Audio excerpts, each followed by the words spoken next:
Hello everybody, Wild Bill for America here.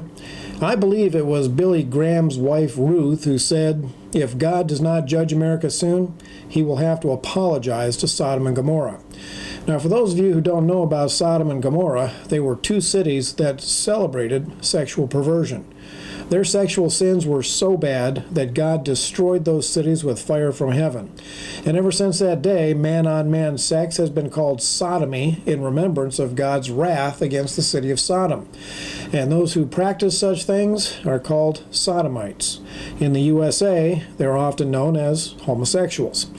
God gave his opinion of man-on-man sex on that day, and I guarantee you his opinion has not changed one bit. Mrs. Graham was right.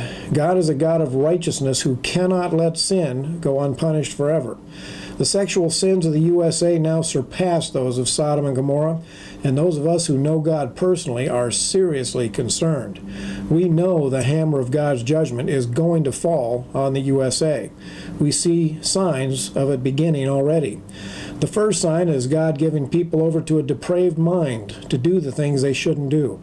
People who refuse to recognize God, he will let them go down their chosen road.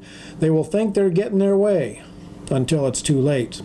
The upcoming Supreme Court decision appears to be exactly that. If the court rules that the USA must become like Sodom and Gomorrah, then we will know that Phase 2 of God's judgment is falling on the USA. That's right, Phase 2. What is Phase 1 of God's judgment on a nation?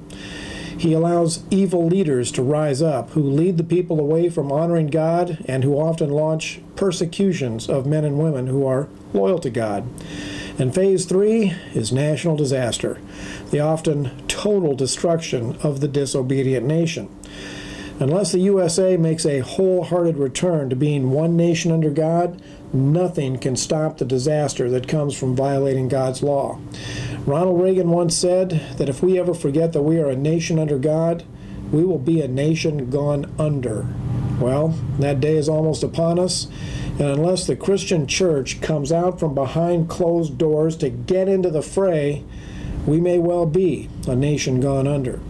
This is Wild Bill for America. Thank you for watching, and America bless God again.